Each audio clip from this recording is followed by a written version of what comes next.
Bonsoir à tous et bienvenue dans votre JT. Au sommaire de l'actualité ce soir, comment vivent les zadistes du moulin de Kolbsheim?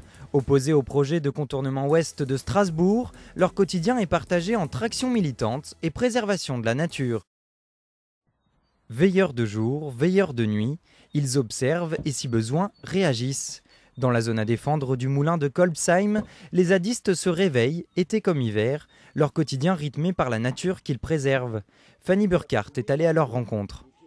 Ils étaient une dizaine à se réveiller à la ZAD de Kolbsheim ce matin. Leur combat, empêcher le contournement ouest de Strasbourg.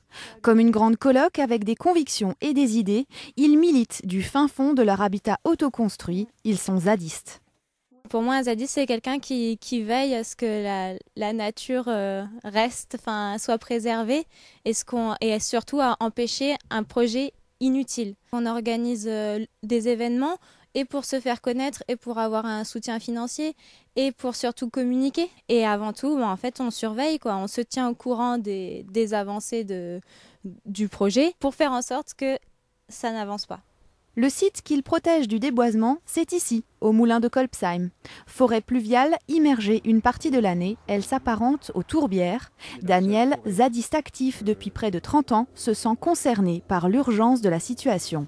Ici, on a à la fois le sol qui capture du gaz carbonique, les arbres qui s'en nourrissent, les plantes qui s'en nourrissent. Donc c'est multiplié par 10 la capacité d'absorption justement de cette problématique du gaz carbonique ici. C'est pour ça qu'il faut absolument préserver ça et surtout pas le détruire. Si les travaux sont réalisés en toute légalité, les zadistes restent opposés à la démarche.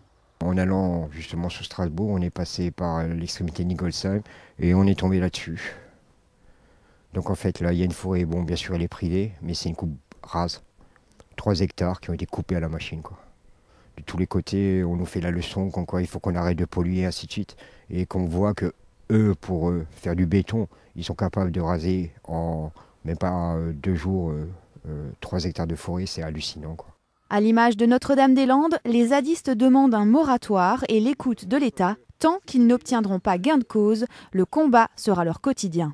On a juste la chance de pouvoir être en accord avec nos convictions et en plus d'être soutenus pour ça. Donc moi, je considère que c'est une chance énorme de pouvoir vivre avec ses convictions, au moins un temps donné, quoi.